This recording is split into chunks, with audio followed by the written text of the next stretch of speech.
Good evening, everyone. After lots of behind the scenes quarrels and disputes, I was put in the center of monk chat. Well, Ayya Soma was requesting to not be involved tonight, but we strongly encouraged her to not only be involved, but to take center stage. As those of you who are involved with Buddhist Insights know, she's the one who's in charge here. So it's only natural that she be the one who's sitting in the middle right under the Buddha. I don't know about that, but I do as commanded by the democracy. So it was 2 against 1. So there I am. So welcome to our friends, Demi, Gabriella, Grant, Conning Corbett, that I always forget your real name, Jens. Maybe. Oh, bravo. Okay, well done. Jens, Gita, Gabriella, Stacy, James, Bradley. See a lot of questions popping in already. Jane, Edward, good to see you. Woo, Stacy. Okay, lots of friends. Lilia. Okay, whoa. Lots of those. Everything is scrolling. So let me go up. And all right. People are saying that they were happy about the sharing of this morning. And Gabriela says, I'm used to people saying I'm colorblind and racism doesn't exist to my face, while all the same defending things that have happened to me before. I needed to get it off my chest. Yeah, thank you for sharing that. Racism clearly exists, so it's better that we acknowledge the problem. And Gabriela asks a question. I have taken the Bodhisattva vow to attain enlightenment to try and rescue as many beings as I can. Do you need to renounce a Bodhisattva vow to become an Arhat, or can you have both as a goal? Well, I'll personally speak for myself. I do have the informal, as I call it, Bodhisattva vow, because I didn't take it in a sort of formal context. But I also have the vow of attaining awakening in not a particular way. So I'm kind of like more of the camp, any type of awakening is okay. Sammasambuddha, Pacheka Buddha, Anu Buddha, just as long as it's awakening is fine. And the Bodhisattva vow, I find it very useful, and we've spoken about it in the past as a means to an end. This is how I take it. I find it very useful to focus a lot of the times on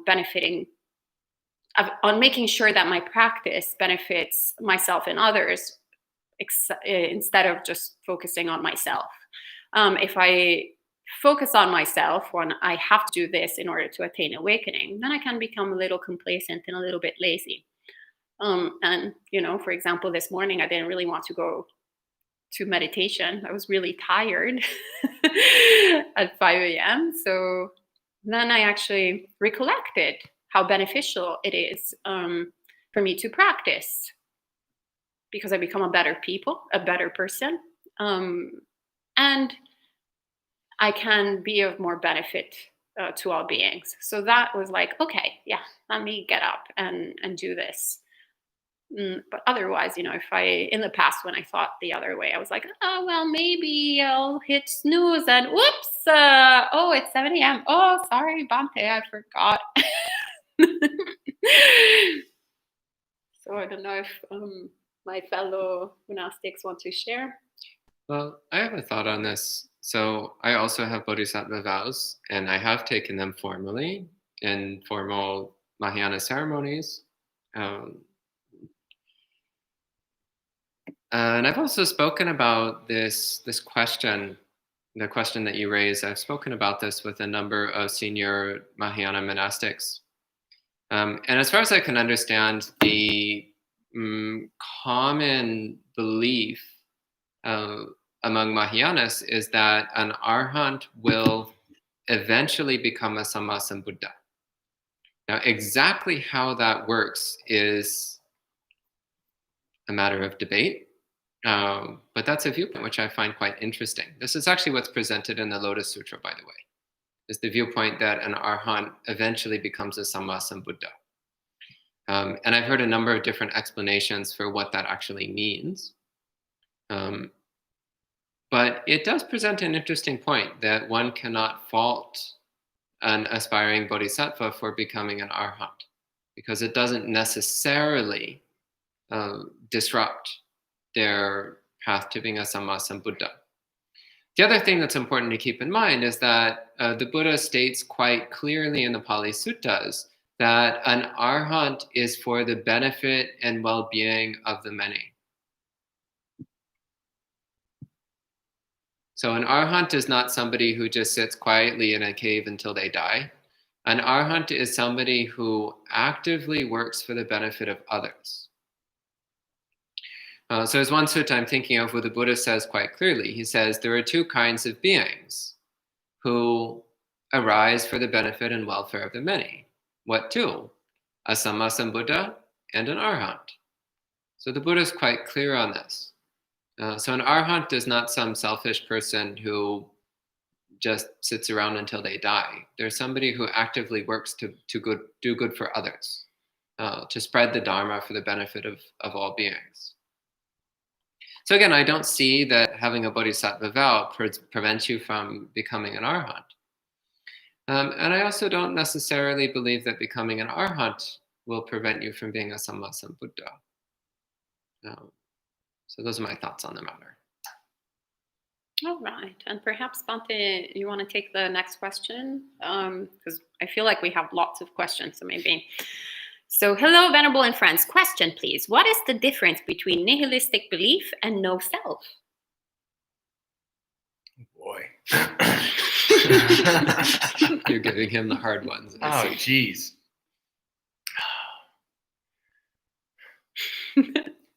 My experience with not self through my own practice is that as you start to let go of your attachment and your belief that this is me, this is mine, this is myself, actually that brings like happiness. It brings a confidence. It brings like a surety. It's a very wonderful thing. It's not like, oh, everything doesn't matter. I'm losing my I used to like this and now it's not me anymore and things like that. So to me, that's the difference is in the experience, right? The difference is in that as you start to slowly abandon the conceit I am, right? That's joy and happiness, and not like a despair, or you don't even necessarily miss it. Like, I'm not like advanced. Like, I believe from my own experience that for the most part, anatta is something that kind of unveils slowly over time. It's not a eureka thing. And in my experience, as this has developed, then letting go of being attached to all the thoughts that come in my mind is actually very peaceful, very nice. I'm not like missing them, like, and that's obviously not to say that thoughts arise and I still suffer and attach to them and things like that. But for the most part, the more you let go, the more happiness, and it's a wonderful feeling. It's not like a nihilistic kind of nothing matters and I can't believe I'm losing this and all these kind of things. So I guess that's the best I can do to answer that question. I'll pass it along to the. Well, I don't know enough about nihilism to talk about how it relates to Buddhism. So I would need to be given a thorough definition of nihilism before I could talk about the subject. Right. I'd really love to hear more about what the Buddha had to say about collective suffering, collective action, and collective transformation of suffering. So my understanding is that the Buddha doesn't talk about collective karma, collective suffering, and so on. He talks about individual karma, individual dukkha. And the appearance of collective dukkha is just a bunch of individual dukkha placed side by side. The appearance of collective karma is just a bunch of individual karma placed side by side. At least that's my understanding. I would add to that there's also the obviously the concept of interdependence in Buddhism. And so that then is a very powerful understanding connected to non-self, when then we understand that our suffering is not much different than the suffering of others, and that this individual karma is also this individual is also connected, is in relation to other individuals. So in that shape and form, then we also have the importance of spiritual friends, and whatever kind of environment we put ourselves into, whatever kind of people we surround ourselves with, influences our thoughts and beliefs. So we tend to think that we are just single individuals, and our thoughts are who we, our own thoughts that we produce, then we have created, and our personality is whatever personality we have crafted. So there is this big sense of who we are, but reality is that actually the majority of the thoughts that we produce, the majority of the views that we produce, are the product of causes and conditions that are external, that we choose to create. We choose to surround ourselves with certain people. So if you look close at your mind, you will see how much your mind shifts in every moment according to the people that you put yourself around. So that's why, for example, in my opinion, in my understanding, the Buddha tells Ananda that spiritual friends is not half of the path, but the entire path. Because it's only by surrounding yourself with people who are practicing the Dharma, who are committed to the path, that then we actually start really imbuing our mind with right view, right intention, with the right sort of energy, the right effort to actually practice the path. And that's what also creates a sort of kind of collective action, if you may, and collective transformation of suffering. So we're all feeding on each other's.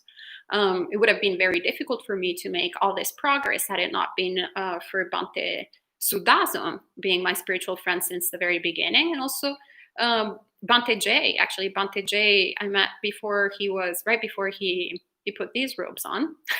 Well, these robes on, actually. I don't think he ever put these particular robes on that I'm aware of anyway. And yeah, like,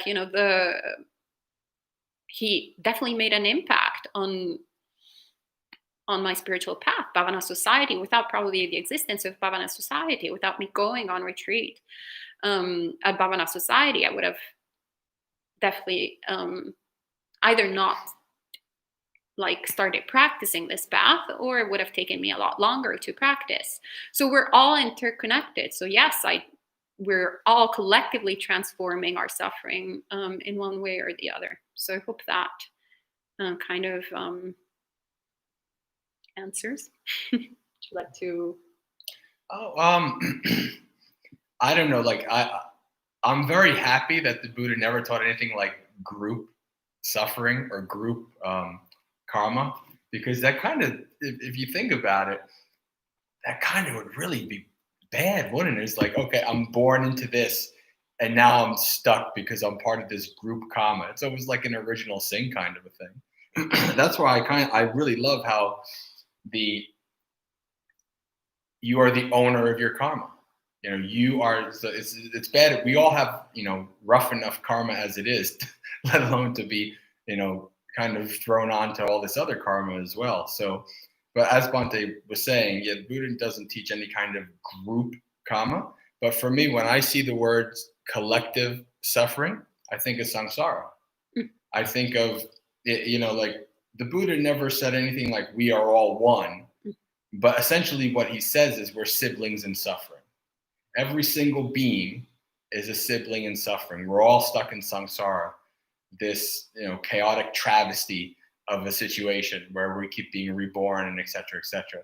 So in that regard, that is collective suffering. We're all, experiencing the results of our actions. We're all, dealing with dukkha and things like that. So that's when I think of collective suffering, that's what I think.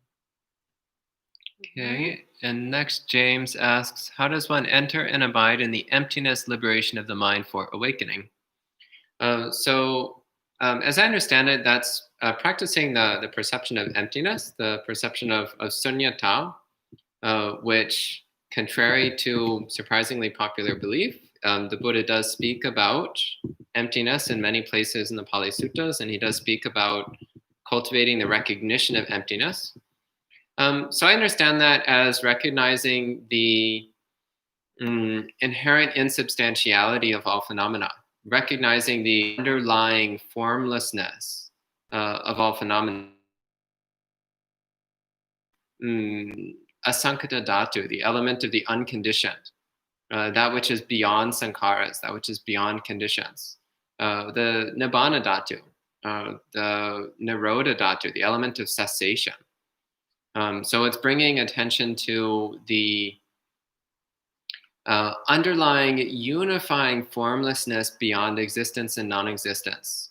And if one is not already familiar with that state of mind, it's quite difficult to enter into directly, which is why usually one starts by cultivating the perception of impermanence, the recognition of impermanence. And through the recognition of impermanence, one can start to recognize that underlying formlessness beyond existence and non-existence. The Buddha talks about this in a number of places in the suttas. One of the most well-known is the Kachanagota Sutta, which I refer to very often, where the Buddha directly touches on the fact that things cannot be described in terms of existing or not existing. So that's what I interpret the emptiness liberation of mind to be. It's when one's mind is fully immersed in the perception of emptiness, the perception of sunyata, the perception of the unification of existence and non-existence, the perception of formlessness, the perception of the unconditioned. So these are all ways of saying the same thing. Thank you, Bhante. So probably now we should do one question per person because there's a very long list of questions on the live chat. Okay, great. Let's do it. So James is asking, how do we approach anxiety skillfully with compassion? Heard different answers on this one. You've probably heard my answer on this one, which is always like, I feel like it's kind of boring now. No, give your answer. You give good answers. Well, as I shared in the past, one of my main practices is mindfulness of emotions, so I call it. And anxiety, that's what it is. It's an emotion that we're all experiencing. It's kind of interesting because actually there is this story about Bhante who apparently was on, had to take this medication at an older age. And at a certain point, one of the side effects was anxiety. And so he started experiencing anxiety, like in his 80s or whatever. And then he goes like, oh, this is what this anxiety is all about. Because he had constantly all these people coming in the West asking him about anxiety. And he was, like kind of like trying to figure it out. And then he gets the side effect and he's like, oh, very interesting. So he was actually kind of having a good time. This is what he was sharing. Because he was learning what anxiety feels like.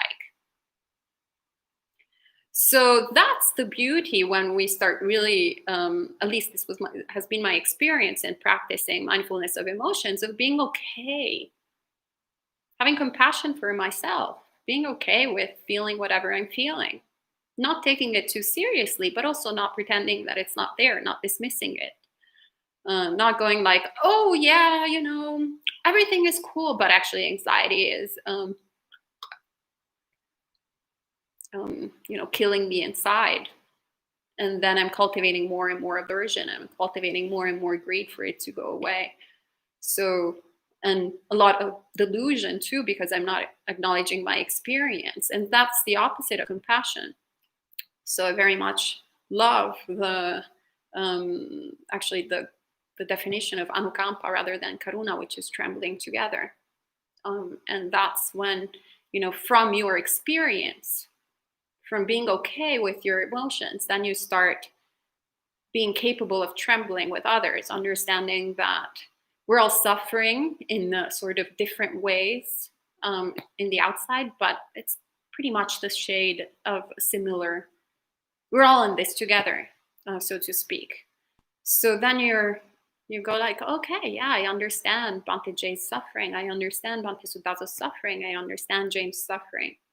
And we cultivate, we build this understanding. And then we start caring about others. And then we start understanding that, our suffering is not terribly different, and hence our caring shouldn't be terribly different. So I feel that's where, just by seeing clearly, then compassion arises. Well, we should probably go. Yeah, let's keep going. Oh, you guys are really sweet and kind. Yes, we're 3 tonight. 3 monkeys. Mm-hmm. We can 3 see monkeys. no evil, hear no evil, speak no evil. That's great. And Gabriela asks, I have noticed the strain of people who think reading the suttas is detrimental to prospects for awakening, citing Anguttara Nikaya 573. But it is my understanding that Anguttara Nikaya 526 allows people who are inspired by the suttas can actually attain awakening by reading them. What's the truth? I sense there's a middle ground. Which one would like to take this? Well, I think it's your turn. Venerable? Becoming awakened just by reading the suttas? Is that what the suttas can actually detrimental to prospects for awakening? No, the first part I understand. The suttas can actually, people who are inspired by the suttas can actually attain awakening by reading them. There is a sutta where the Buddha says that when hearing the Dhamma, one can attain a breakthrough to the truth. Would that be awakening, or would that be like Sotapanna maybe? I don't know. Yeah, I don't know. But there are many suttas where monks attain awakening just by listening to the Buddha talk. So I think Sariputta, for example, he attained awakening. He was just standing by while the Buddha was talking to somebody. But that's not presupposing that they haven't done any practice in the past, though, is it? I mean, that's an interesting thing. I think, of course, this depends upon somebody already having practiced. Mm-hmm. But that practice and learning go together. So, I mean, my thoughts on this are that, of course, just reading the suttas without doing any kind of work on your own mind is not going to lead to awakening. But I would also say that just doing a bunch of meditation but not reading the suttas is also not likely to lead to awakening. So it has to go together. I've met a lot of people who they do plenty of meditation, but they don't read the suttas, and they have tremendous amounts of wrong view and uphold wrong view. In fact, just earlier today, I made the uncomfortable decision to block somebody on Facebook because they were posting horrible things on my page. And this is somebody who you look at their profile and it looks pretty Buddhist, but they were upholding views which were horrendously antithetical to what the Buddha says in the suttas. I think that, in the one sutta, the Buddha says like the 4 kinds of people. It's the person who, summarizing it really, it's the person who studies but doesn't practice, the person who practices but doesn't study, the person who neither practices or studies. That's the worst one. Don't be that person. But the one that the Buddha praises is the one who practices and studies. Be and that person. The way I look at it is the suttas are a framework for your experience. Like if you look in the suttas, even in like Digha Nikaya number 1, where the Buddha explains how people have all kinds of wrong views from partial meditative experiences, right? So when you look into your mind, all kinds of stuff can be in there, and you can have all kinds of, you can come to all kinds of conclusions from what you examine in your mind. the Buddha is giving us a framework in the suttas for us to compare and understand what's going in our mind that is going to be able to keep us on track to awakening and not going all kinds of, getting lost in the woods, going here and there and things like that. So that's why I think it's very important to do both. And you shouldn't, obviously you shouldn't neglect one for the other. You should do both. And the framework without the meditation is just words. It's just learning. It's like you just, went to school and you picked up a book and you read some stuff, right? But the framework and the practice together is what, as I understand, is what allows you to tread the path and not get lost in the weeds. So you need, I would say that the suttas say, the Buddha says that you need both so that you keep straight on the path. All right. And Jens is asking, in reading Samyutta Nikaya 1.3, the Kaggavisana Sutta, there is the line, at the right time, pursuing liberation by loving kindness, equanimity, compassion, and altruistic joy. I did not understand the statement at the right time. I thought it is always the right time for the Brahma Viharas. Well, first off, that's Sutta Nipata, not Samyutta Nikaya. So Kaggavisana, it's usually translated as the Rhinoceros Sutta, though there's some debate as to whether that's the proper translation. I actually don't remember off the top of my head the context for that excerpt. So it can be quite dangerous to take little snippets of suttas out of context. While much of the Buddha's words functions perfectly fine by itself, sometimes if something is taken out of context, that can warp its meaning a little bit. But yeah, I would say there is such a thing as a right time for practicing the Brahma Viharas. But there's also a right time for focusing on other aspects of one's practice. So just practicing the Brahma Viharas does not lead to full enlightenment. Just practicing the Brahma Viharas, the Buddha states clearly in several suttas, only practicing Brahma Viharas leads to rebirth as a Brahma. Does not lead to full enlightenment. It just leads to rebirth as a Brahma, which is fine, I guess. It's a really pleasant form of life to live for a few eons, but it doesn't lead to full enlightenment. So the Brahma Viharas have to be practiced as part of a broader, complete Buddhist practice, which incorporates Sila, Samadhi, and Panya, so virtue, concentration, and wisdom. And the Brahma Viharas are an element of our Buddhist practice, but they're not the entirety of it.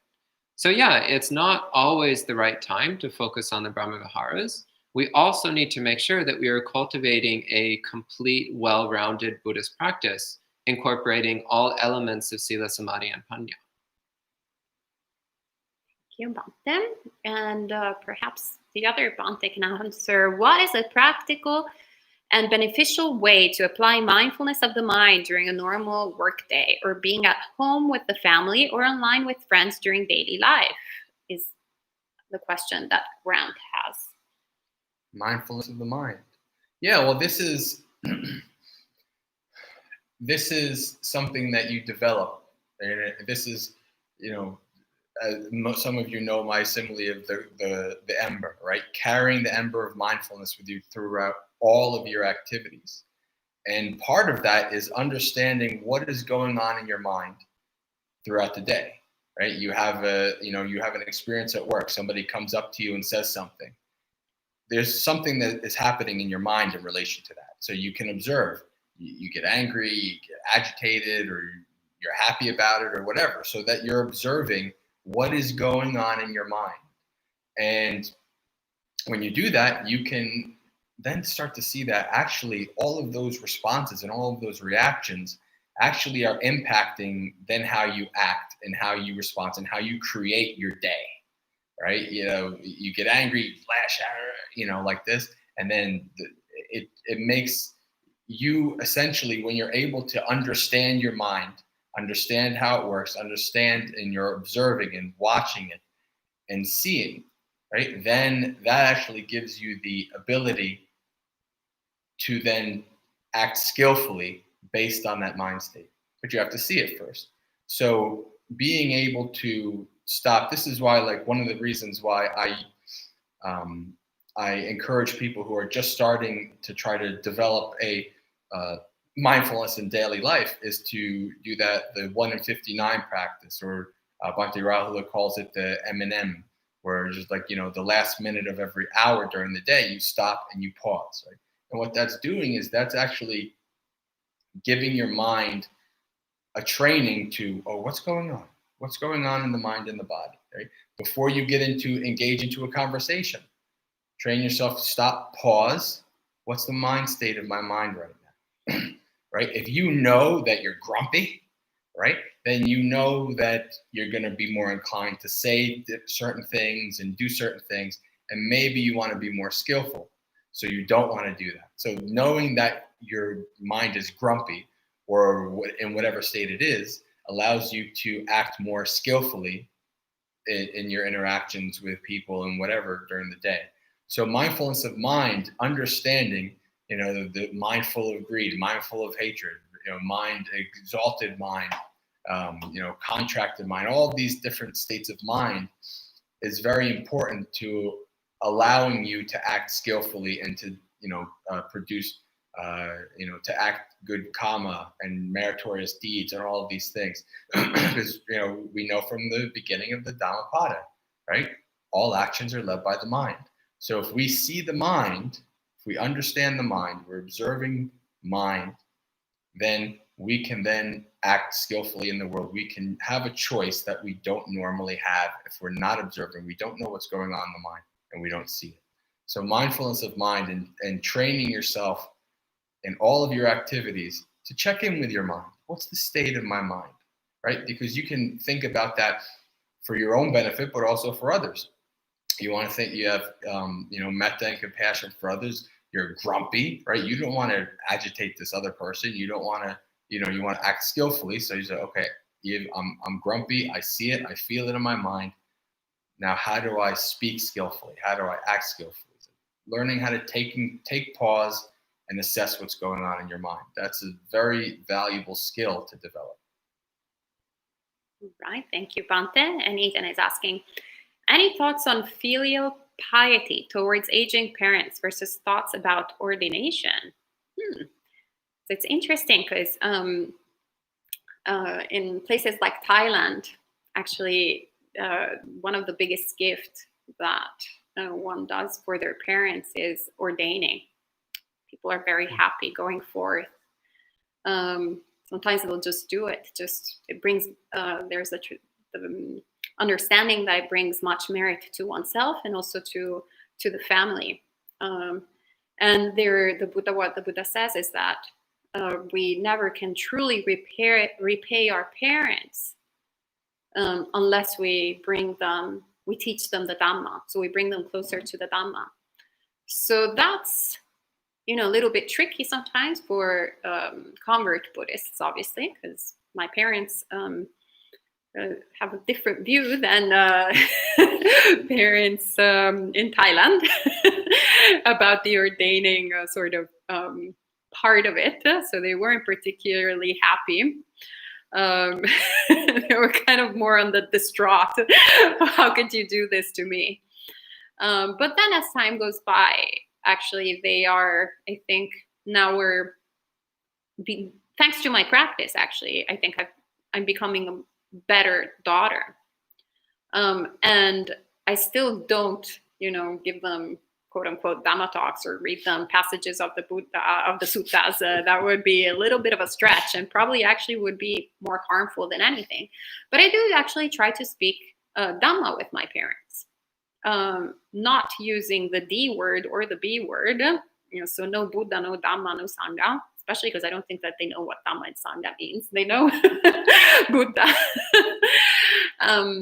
But whenever it's appropriate. And I feel like that is the biggest form. Oh, we have a cameo of the little kitty, Stan, contributing his little ears. Cat piety, I guess. So then also going forth, if that's your aspiration, to go forth with that mind, with that sort of thinking that when one ordains and one practices this path, fully commits to this path, one then really does it fully for ourselves and others, including our parents. So then your parents will start coming up to it and really appreciating, perhaps not the clothing. My parents are not particularly happy still of the clothing. My mom keeps on telling me, hey, but when you're coming here, hey, can't you just, for 5 minutes, put something else on? Do you really have to go around with those rags? What are people going to think, Then she was like, if you want, you can also bring your friend Monk. He can wear the rags if he wants to, but, it would also be nice if he actually didn't. but it's much progress from before that she was like, don't even dare show up dressed that way. So we're making progress. And she's going, oh, actually, my daughter is becoming much kinder, much nicer, much wiser, much better overall. So perhaps in a little while, she'll be less repelled by these robes. And as for looking after the aging parents, also in Thailand, it's a custom that amongst lay supporters will look after the parents as they get old. So that hasn't quite taken root yet in Western countries, but I hope that does eventually come into play. So lay people looking after a monastic's parents for them. What has been happening in the West is there's been a few cases of the monastics themselves going to take care of their parents in their last days. So one well-known example of this is Ajahn Viradhammo. When his mom was dying, he went and lived with her for 7 years and took care of her with his own hands until she finally passed away. So he willingly devoted 7 years of his monastic life to hospice care for his mother. And actually he talks very often about what a powerful Dharma practice that was and how much his practice accelerated during that time. Not necessarily through formal meditation, but through that practice of looking after his mother in her last days. Thank you for sharing that, Bhante. And Maria says, this is absolutely not important, but I love that the three of you have different tones of clothing with earthy colors. It is so pleasant to look at. Yeah, it's kind of cute. And actually, we have a fourth one up here. Oh, yeah, good point. So 4 different tones. Now we can go back to important things that would actually help attain enlightenment. I love you, Marielle. Oh, and Venerable Akaliko, Sadhu, we are so happy that you exist and that you're our spiritual friend. Yes. Yes. Yeah. Sadhu, sadhu, sadhu. My meme brother. Good to see you, Bhante. Have you met him in person? No. Oh, we've talked on Facebook. He is so delightful. I hope you get a chance. Yes, everybody needs to have an opportunity to meet Venerable Akaliko in this lifetime. And Bradley says, any thoughts on translating the Pali Sanskrit into the audience's native language? What do you lose and gain by translating? For example, karma's action or Tathagata as truth finder? Maybe this is a good question for you since you like to translate. So first off, I do actually strongly encourage people who are really interested in the suttas to learn Pali and to read them in Pali.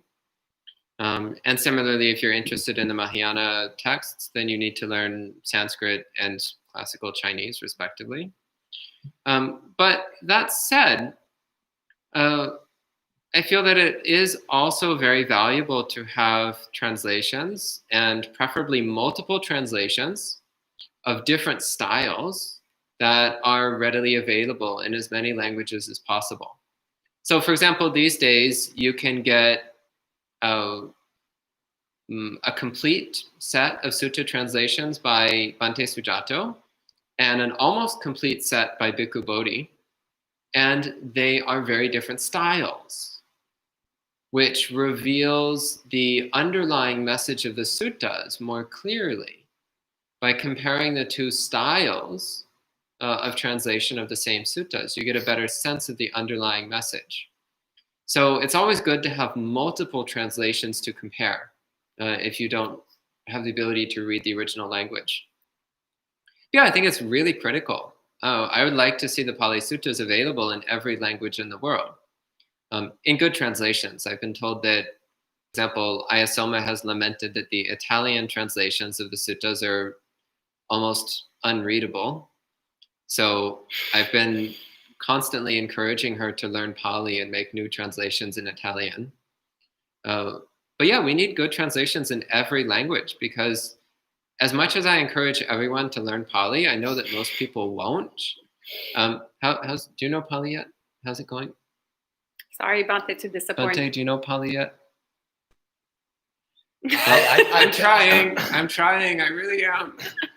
Well, you are the one who probably influenced me the most in my Pali learning, so you have a good influence there. Thank you. I think eventually I learned Pali because I think Bhante asks me this question every day. Do you know Pali yet? Talk to me when you know Pali. And I don't remember calling Corbin, Monica? No, Amy. Amy. Okay, I don't know where I got Monica from. So Amy asks, when talking with or trying to educate others on the racial suffering in the world, is approaching the topic from the basis of equanimity useful, particularly against stubborn people? So would from the basis of equanimity meaning the person that is speaking? I don't know. Okay.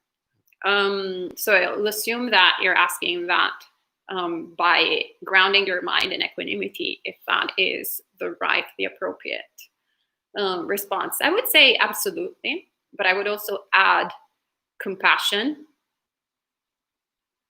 and metta and loving kindness. So always questioning our motivation whenever we are talking about anything, whenever we're admonishing people in general.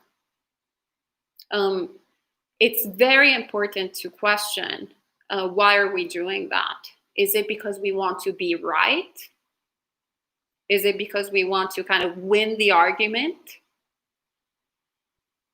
Is it because we want to kind of humiliate them and go like, oh, seriously, like get it together, realize what kind of view you have? Is it because we have a conceit of superiority? Or is it because truly we are caring for them and others?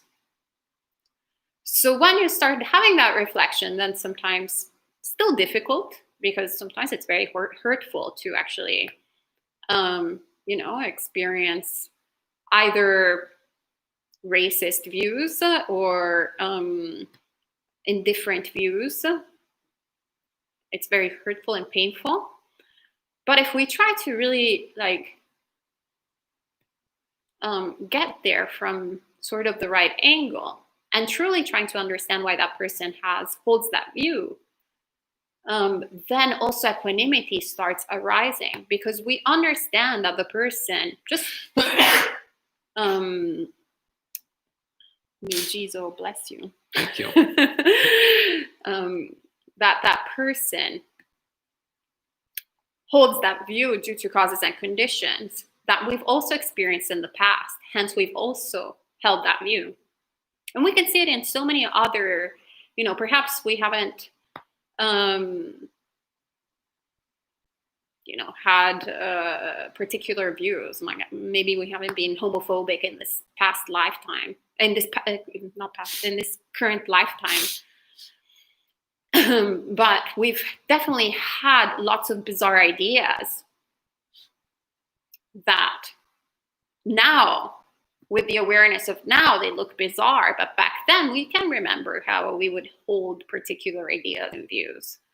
So that's when the understanding of causality creates the grounding of equanimity, and also creates caring for the other person, realizing that someone who holds racist views, for example, is first and foremost hurting their minds. It's really difficult to live with a mind that is hateful, like the policeman who killed George Floyd, like, was clearly, you can see it in his face expression, the suffering, the really like difficult situation that, like, he has to live with that mind, with that unpleasantness, that big suffering. So yeah, it is quite terrible to live with that mind. One should not wish for anyone to have those conditions. But also remembering that if we don't watch our mind, we don't watch our actions, we don't follow the Dhamma, then we definitely can do exactly the same thing, be in exactly the same situation.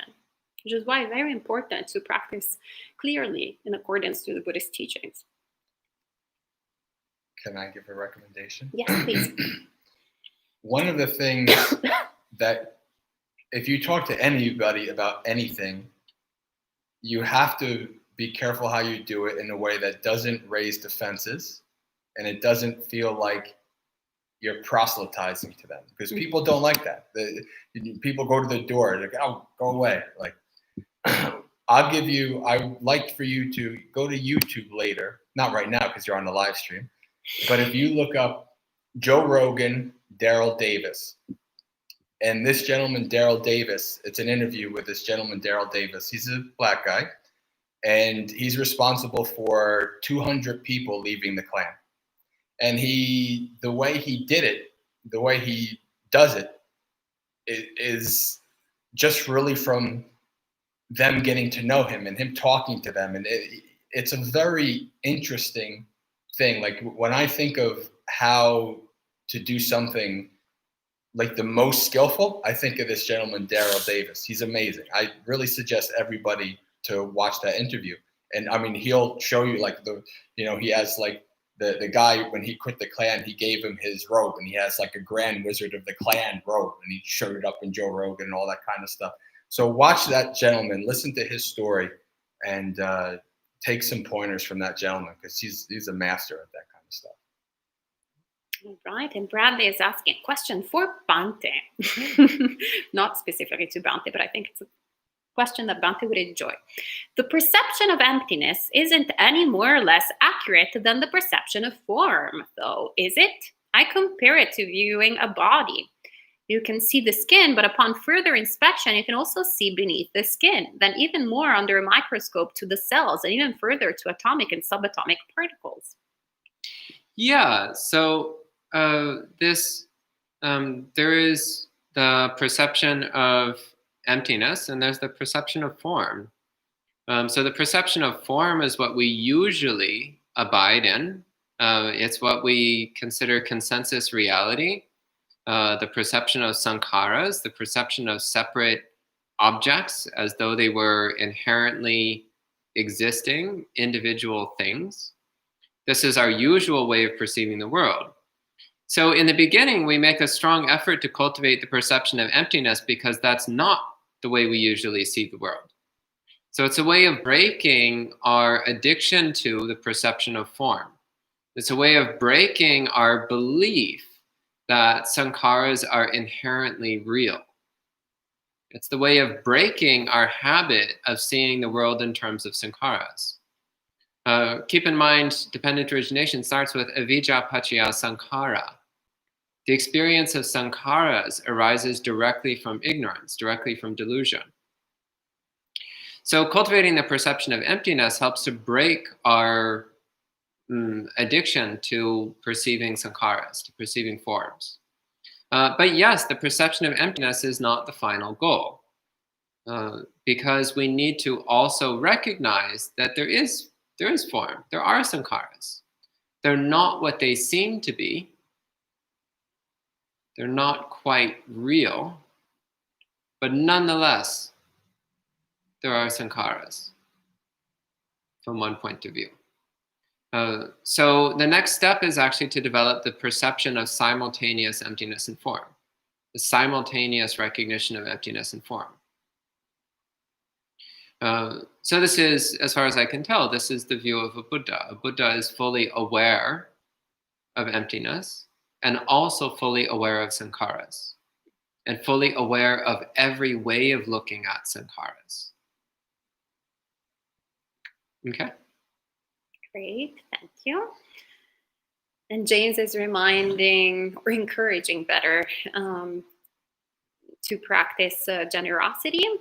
So he says, if you're enjoying these talks, I would suggest making a donation to the monastery during these rough times. Sadhu, sadhu, sadhu. So if you wish to do so, you can go on buddhistinsights.com/donate. Stan thanks you. Yes. Oh yeah, the little ears, the little ears. Yes, the little ears, like the donation of cat food. There's lots of, he always gets the most expensive requisites. And Maria says, the Buddha was very advanced for his time. Also for our time, I would add. Apparently. Oh, yeah, in fact, she adds, in all times for that matter. And he introduced many things that modern psychology later catched up with. Did he ever introduce any term or perhaps explain with other words what the inner child is? A quick Google search describes the inner child as this part of our unconscious that represents the child you once were and manifests as a sort of other personality and social interactions. We might look like an adult, but inside we are an angry 5-year-old who trusts no one and is secretly calling the shots. I kind of like this. I was like, oh, whatever, the inner child. And I'm like, That was a little different than I thought. You were Right? like the inner child, so wonderful, so eyes open to the world. I was like, yes. We were all like, oh, interesting. It's like, oh, the selfish tyrant. Yes, I know that. So I don't know about the inner child, but my thoughts, what comes to mind is actually whenever I look at babies, actually when my nephews were born, and and they were, trusting no one and secretly calling the shots, but also had lots of greed, hatred, and delusion, and no one taught them that. So we come to this world with lots of greed, hatred, and delusion. And, we can, Western psychology, does a lot of digging, which is actually great and very helpful to understand sort of causes and conditions that kind of create our sort of experience of the world these days. But at the same time, whatever my parents did, definitely my mom did not need to teach me how to get angry. I knew that all by myself. My mom didn't need to teach me how to be greedy. I knew that by myself. My mom did not need to teach me how to get deluded. I knew how to do that all by myself. So that's more when it comes, what brings to mind sort of the inner child, that it is this sort of kind of persona that we have developed through countless lifetimes, and that now, thanks to the Buddhist teachings, we're aware of the three roots, the three poisons, and we want to uproot them. And we can uproot them. But this is what kind of brings to mind the inner child. I don't know if the Bhantes have another sort of. I think that covers it pretty well. Yeah. All right. What else do we have? So after the angry 5-year-old. So the central dot. Oh, okay, there's a conversation happening. Don't be that guy. Okay, there you go. Well, Bhante Suddhaso, can we do an Anguttara Nikaya 526 for Sutta study? Yeah, we'll make a note of that. Okay, I'm doing it right now. You're also always welcome to send us an email with a list of sutta suggestions. I can't guarantee that I'll do the suggested suttas, but I still appreciate suggestions, and I often do incorporate them. So feel free to email us a list of sutta suggestions. All right. And Victor asks, since the crazy riot happens in New York City, some of my friends start thinking to carry gun to protect. What does Buddha say if you harm other for self-defense? Never carry one. Don't hurt people. Never intentionally hurt another person. If you're put in a situation where somebody else is actually attacking you, as much as possible, try to escape without hurting the other person.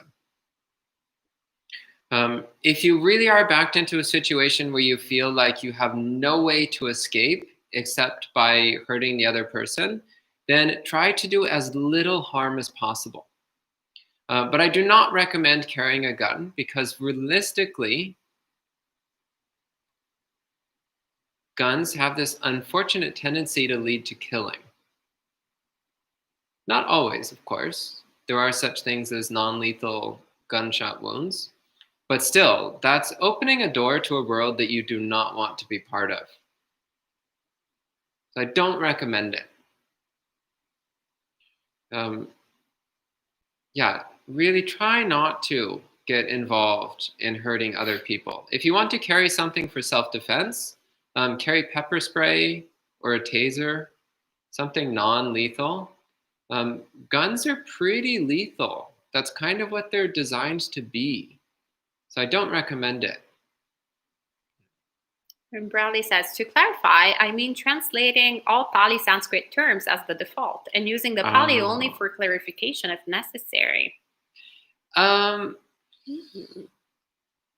Okay, so I do have some sympathy for this because I remember when I very, very first started reading Buddhist books. In the very beginning, when I didn't know any Pali or Sanskrit technical terms. I remember picking up a book which was just littered with Pali Sanskrit words that I didn't know, and it was quite intimidating. And as time went by and I started to accumulate more knowledge of these terms, then it got easier. So I can see the perspective. So for example, Bhante Sujato has said that as much as possible, he tries to translate everything. And only on rare occasion will he leave a term in Pali without translating it. And I see that perspective. And I lean more in that direction myself. But I also feel that there are some words which really do not translate adequately into anything. Words like nibbana. There is no English word which matches the word nibbana adequately. So that is one which I staunchly leave untranslated. Then there's a number of more delicate ones like sankhara. Sankhara I normally do translate, but it's a word which has such a wide range of meanings that it also, in my opinion, usually doesn't translate terribly well. I also feel that as a Buddhist, it's really helpful to learn all of the common technical terms and also to learn the ways they're commonly translated so that when you see them in a text, you know what technical term is being referred to. All right. And Victor is asking how to maintain our mind kind when you see the riots and loots. Makes me angry both equally to the police and rioters. My metta is getting tested after seeing all the WhatsApp riot video.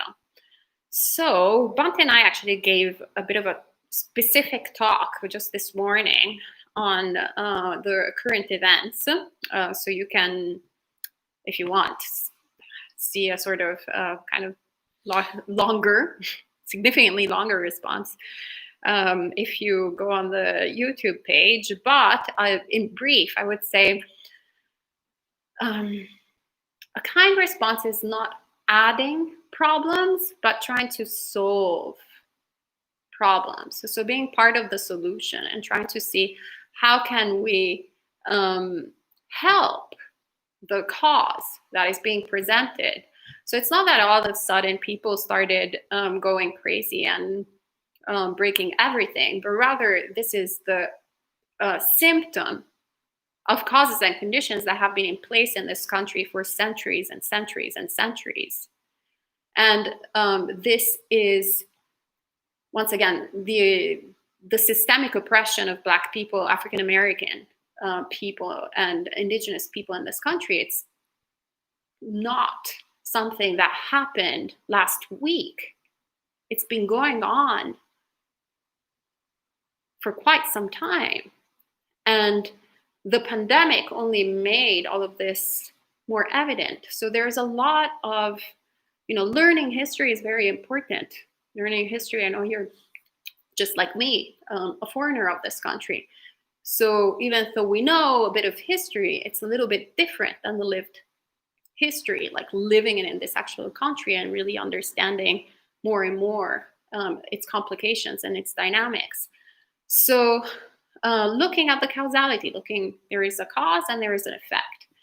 And so let's try to, instead of focusing too much on judging and kind of getting our minds sort of to explode at going, oh, how can I support? If you're seeing businesses being looted, then trying to see how can I fundraise to help these businesses get back up and running after all of this is over. Everything's impermanent. So also this will be over. Hopefully there will be a different system, more egalitarian system, more supportive, more compassionate system in place. And how can we support the people who are protesting peacefully? Providing them with water, with food, with places. It's really beautiful, actually, like the previous industry that I used to, when I used to be a layperson and I used to have a job, etc. So people in fashion and art, it's actually quite beautiful how a lot of galleries and art spaces in New York City are opening up their doors to protesters and offering them a place, for example, offering galleries and studios, turning them into either medical sort of impromptu clinics, very similar to what happened during Hurricane Sandy, or places where people can wind down a little bit, get some refreshments, go to the bathroom. So there's a lot of caring and compassion. So we can also see what we're doing with our mind. Are we only focusing on the ugliness that is happening? Or are we also focusing on a lot of goodness that can happen in these tragedies? There's also, some policemen that are acting really skillfully and really acting out of compassion and support for certain protesters in some part of the country. So perhaps we can direct our mind there and see that there is wholesomeness in people, and then going, okay, how can I support the wholesomeness instead of just focusing on the police sucks and the looters suck and everything sucks. So briefly, that's what I have to say. Great. It's very difficult to navigate this scrolling technique. Gabriella says, Bhante. What? Maybe you should read this. In its real context, I remember Venerable Khemaka also was awakened by recalling and recounting a sutta to monks. So yeah, as I can see, people can awaken from taking inspiration from what the Buddha said. Yeah. In its real context. IIRC. Okay. You've never seen this before? No. That's not one I'm familiar with. I've seen internet this. acronym's pretty good. Yeah, You didn't know this one either. I don't think I've ever seen it before. No, I see this one all the time. This is like, I've been saying this since I was a kid. This is standard internet abbreviation. In its real context, IIRC. That is one of my biggest struggles is acronyms still after 11 years in this country. Okay, and Denise asks, is awakening purely a cognitive event? Who wants to take this one? What does cognitive event mean? Only of mind, yeah. Like a thought process. Cognitivo. Is awakening purely a cognitive event? Mm-hmm. Well, I mean, technically, everything is in the mind. So technically, everything is a cognitive event. So in that sense, yeah, I guess awakening is a cognitive event because absolutely everything without exception is a cognitive event. Okay, what do we have next?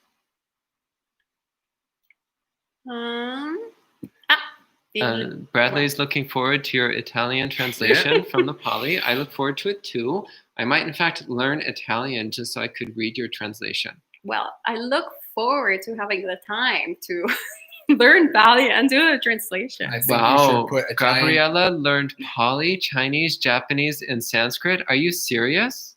That's amazing. Bonus points. I've been learning Chinese for 2 years now, and I still have a long ways to go. But yeah, I am very, very impressed. Gabriella, I really want to meet you. You sound like an amazing person. We have much to talk about. As soon as you mentioned that you know Chinese, Well, you Pali, went all the way Chinese, to the top. Japanese, and Sanskrit, that is very impressive.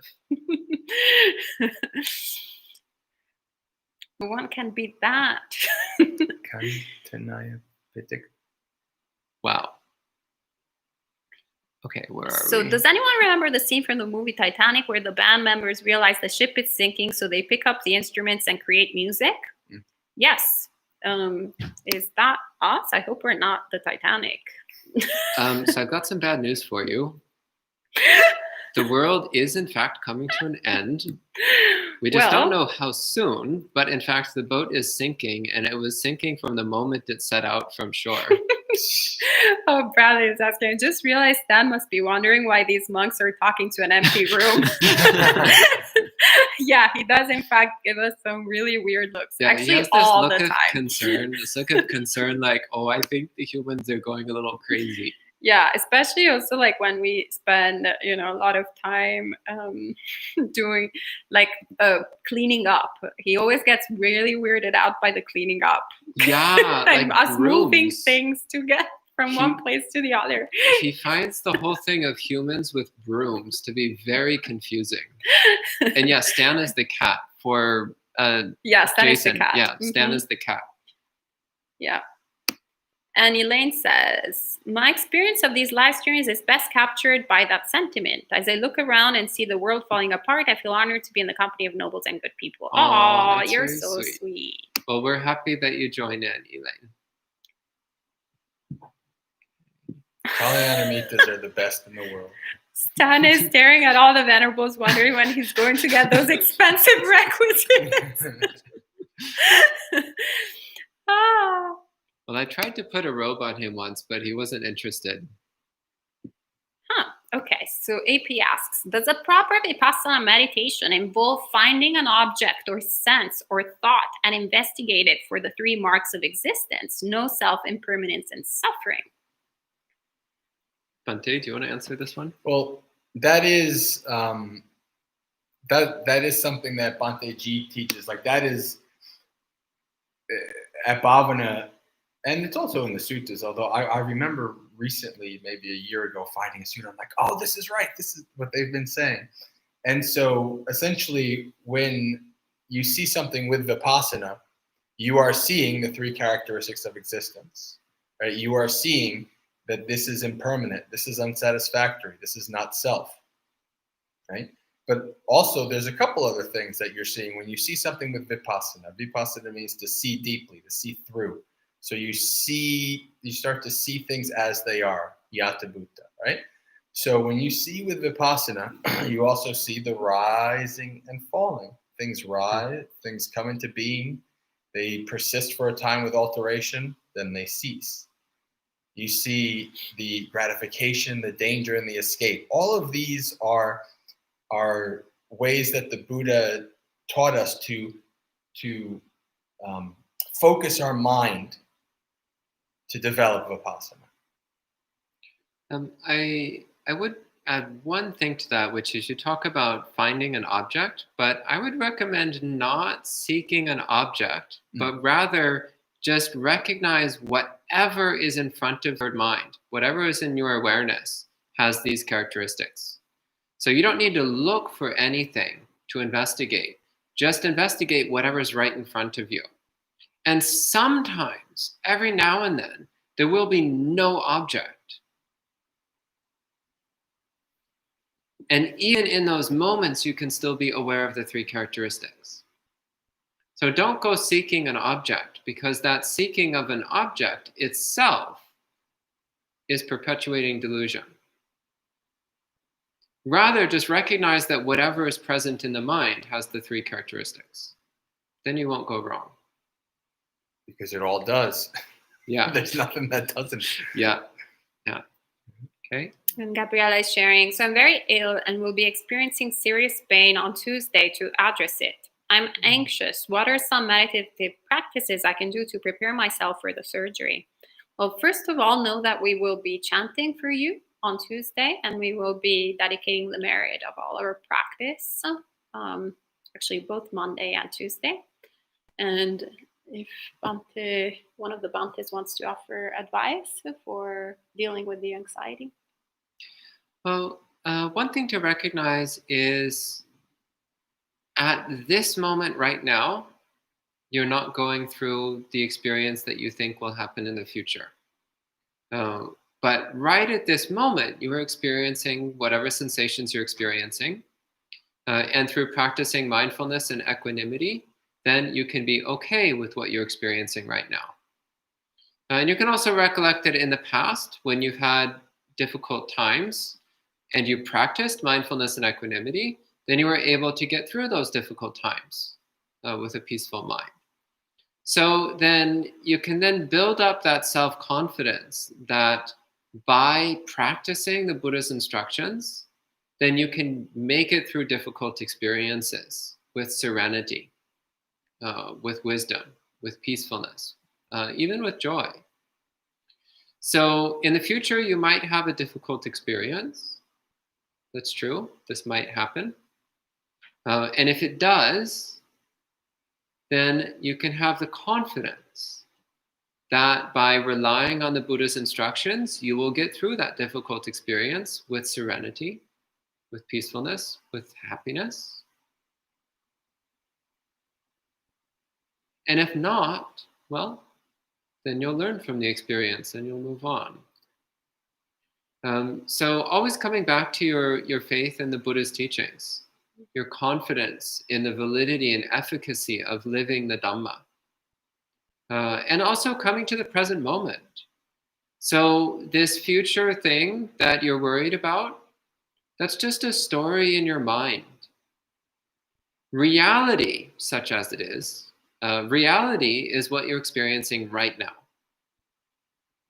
So be peaceful right now.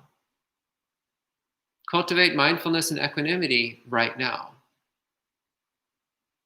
And in the next now, and in the next now, and in the next now, and in the next now, until at some point, right now will be you in the doctor's office, practicing mindfulness and equanimity, and being perfectly okay. And then at some point, right now might be you on the operating table, practicing mindfulness and equanimity and being perfectly okay. Gabriella is sharing so that she also had another surgery this past Tuesday, so she's experiencing pain right now. Well, all the more reason then for you to practice mindfulness of Vedana, mindfulness of sensation, and to cultivate equanimity towards the sensations. So it is difficult when you're faced with chronic pain. So I haven't had a lot of experience with chronic pain, but I have had some body issues in the past, in the very recent past, in fact. And I know that with mindfulness and equanimity, it's possible to change one's perception of pain. So again, I'm very sorry that you're going through these body issues. But I also know that the Buddha's teachings on Vedananupassana really work. They really do work if we apply them with sincerity and perseverance. So I hope that you come through the surgery improved, better. I hope that your health issues clear up. But most of all, I hope that you keep your faith in the Dhamma strong. And you keep your mind on the Dhamma. And you keep applying the Buddha's instructions. Okay? Because that's what will get you through this. May you be well and free from suffering. And Elaine is asking, Bhante, I believe this is Bhante Suddhaso, can you lead us in a ceremony for taking the Bodhisattva vows? Because of the Bodhisattva vows. It's not me. Yeah. It's definitely not me. So. Do you realize nobody has ever asked me that before? If there's a request for it, then I should do it. All right. How about you send an email to info@buddhistinsights.com with the title Bhante, Suddhaso Bodhisattva Vows, and he will answer it. That's actually of course. But actually, that's the secret to getting me to do something, is to send me an email. Yeah, he has also very bad memory otherwise. And Bradley is asking, when is Ayya Soma's bhikkhuni ordination? Well, isn't it an interesting karma, the one that Ayya Soma has? So since the patriarchy wasn't bad enough, then a pandemic happened. So it was supposed to be June the 19th in Sri Lanka, but well, it's June 5th. And our tickets of June 8th have been canceled, and everything has been canceled, and there is no future ordination for anyone of the female gender happening anytime soon, anywhere. So we'll see. So we're trying to make it happen this year, but we don't have anything certain yet. But yeah, we haven't given up on this. Yeah, but interesting karma, isn't it? Well, great opportunity to practice equanimity. Yeah, I mean, 2020 is just one kick in the face after another. It's been a bit rough. Literally. And James advises Gabriella to practice Buddha Nusati, because it really helps keep me stable in the darkest moments. Oh, you guys are so great. Very lovely people. And Grant says, isn't there rules in the Vinaya if a bhikkhuni cannot make it due to certain reason that she may still ordain? Well, I would say this would not apply in this case. So there are lots of different problems and situations. So we just practice patience, and when the time is right, the time is right. Yeah, and again, we're exploring some other options, so hopefully something will work out sooner rather than later. Can she just ordain over Zoom? I don't think any Vinaya expert in the entire world would approve of that. So unfortunately, no, you actually do have to do these things in person. Though recently somebody actually asked me that exact question. They asked me if they could stage an ordination over Zoom, and I had to say no, that would not fly. I wish it was that easy, but no, it's not that easy. Zoomination. Is that the end of the questions? I believe so. So I think that's all for this evening. Thank you so much for coming, for joining us tonight, coming virtually together and asking all these questions. Oh, Denise says, I will always be bhikkhuni to the US. Oh, that's cute. Cute. And to us. To the US. I'm so now like in acronym mode. I see acronyms everywhere. All right. So tomorrow morning we'll meet again at 8 a.m. with Bhante Suddhaso, who will be continuing the PhD in Buddhist studies. I can't do it. We've been doing Sutta study every day for 3 months now. Yes. So, actually I think if we do this for 2 years, then we are through the whole Pali Canon, right? Wasn't that like your kind of estimate when you tell people that since you're doing it every day? Wow. I hadn't thought of that. Though that's assuming people are just reading straight through. Whereas I give a lot of explanation and discussion. So yeah, but it's in fact you say 20 minutes a day. So like, anyway. We'll see. We'll see how it goes. Anyway, in less than 12 hours, we will be meeting again and studying the teachings of the Buddha so that we can become more skillful, better people, and get closer and closer to awakening. So may everyone be happy and free from suffering and the causes of suffering. Sadhu, sadhu, sadhu. And have a great